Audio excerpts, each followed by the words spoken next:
कोई कितना भी गरीब हो या कितना भी अमीर, एक चीज जो हम सभी ने कभी न कभी इस्तेमाल की है वो है हवाई चप्पलें। दिखने में ये सिंपल से ही होती हैं, लेकिन इन्हें बनाने का तरीका होता है बहुत ही कॉम्प्लेक्स और यूनिक। तो अगर आपने कभी इन्हें बनते हुए नहीं देखा है, इस वीडियो को बिल्कुल एंड तक देखिएगा गाइस, आपको मजा आ जाएगा। इन्हें बनाने के लिए सबसे पहले रबर की शीट्स तैयार की जाती हैं, जिसके लिए मिक्सचर मशीन में डाले जाते हैं नेचुरल रबर के दाने। फिर इसमें कुछ केमिकल्स डाले जाते हैं और उसके बाद इसमें इंजन ऑयल भी डाला जाता है। उसके बाद यहाँ पर ली जाएगी सिंथेटिक रबर और वो डाली जाएगी इस मशीन में मिक्सचर के अंदर। फिर पीवीसी के दाने लेकर उनको डाला जाएगा। ये इसलिए डाले जाते हैं जिससे जो रबर की शीट बने वो थोड़ी मजबूत हो। खैर, ये सब डालने के बाद मशीन को ऊपर से बंद कर दिया जाएगा और अब इस सारे मिक्सचर को गर्म करते हुए यहाँ पे मिक्स किया जाएगा। लगभग आधे घंटे बाद जब इस मशीन को खोलेंगे तो इसके अंदर से जिससे अपनी रबर की शीट बनती है उसका बेसिक इंग्रेडिएंट बन के बाहर निकलेगा। तो ये देखिए, अपनी गर्मा गर्म रबर यहाँ पे बनके तैयार हो चुकी है। अब इसे मशीन से बाहर निकाला जाएगा और बाहर निकालने के बाद इसे लेकर जाया जाएगा अगली मशीन में, जहां इससे रबर की शीट बनाई जाएगी। तो ये जो रबर यहाँ पे आई है, इसे उठा के अगली वाली मशीन के ऊपर डाल दिया है,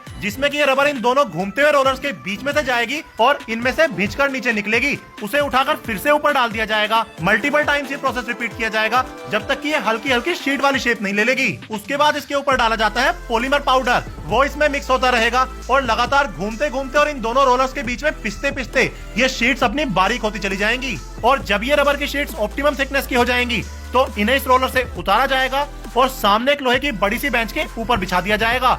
तो एक के बाद एक शीट इस रोलर से उतारी जाती रहेंगी और एक शीट के ऊपर एक इन्हें लगातार यहाँ पे बिछाया जाता रहेगा। उसके बाद ये लोहे की खिड़की जैसी चीज ली जाएगी और इसे इनके ऊपर रख के इन्हें यहाँ पे कट किया जाएगा इस खिड़की की रेक्टेंगुलर शेप में। उसके बाद हम आएंगे अगली मशीन पर, जिसको बोला जाता है हाइपर। इसकी यहाँ पे अच्छे से सफाई की जाएगी और फिर ये जो अपनी रबर की शीट्स के बंडल्स काटे गए थे उन्हें उठाकर इस मशीन में रखा जाएगा।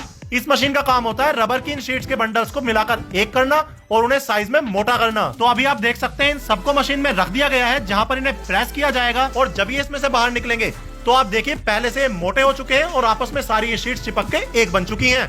अब इन्हें यहाँ से बाहर निकाला जाएगा। तो ये देखिए, एक एक करके शीट्स यहाँ से बाहर निकाली जा रही हैं और उन्हें फैलाकर रखा जा रहा है ठंडा करने के लिए। और जब ये शीट्स ठंडी हो जाएंगी तब शुरू होगा इन्हें चप्पल की शेप में काटने का कार्यक्रम, जिसके लिए लोहे का एक सांचा लिया जाएगा और उसे शीट के ऊपर रख के इस मशीन से दबाया जाएगा। तो उसमें से शीट्स अपनी चप्पल की शेप में कट के बाहर निकलती रहेंगी। इन्हें काटने के बाद यहाँ पर कलर लिया जाएगा और इस सांचे के ऊपर डाला जाएगा और फिर ये जो शीट के टुकड़े काटे गए हैं उन्हें इस सांचे के नीचे रखा जाएगा और यहाँ पे कलर से उनके ऊपर प्रिंट बनाए जाएंगे। उसके बाद ये जो चप्पल की तली तैयार हुई है उनमें छेद किए जाएंगे। ये छेद बहुत जरूरी है क्योंकि जो चप्पल की बद्दियां होती हैं वो इन्हीं छेदों में फिक्स की जाती हैं। तो जैसा कि मैंने आपको बताया, इन छेदों में यहाँ पर चप्पलों की बद्दियां फिक्स की जाएंगी। इतने सारे प्रोसेस से निकलने के बाद ये चप्पलें गंदी हो जाती हैं, तो इन्हें लेकर अब डाला जाता है केमिकल वाले पानी में, जहाँ पर इन्हें अच्छी तरीके से धुला जाता है। उसके बाद इन्हें यहाँ से बाहर निकाला जाता है और एक दिन तक सुखाने के बाद तब पैक करके मार्केट में भेजा जाता है सेल करने के लिए। तो ये पूरा प्रोसेस होता है हवाई चप्पल यानी कि रबर वाली स्लीपर्स को बनाने का। आप मुझे कमेंट करके बताएगा आपको ये प्रोसेस कैसा लगा, और अगर ये वीडियो आपको अच्छी लगी हो इसे अपने दोस्तों के साथ शेयर कीजिएगा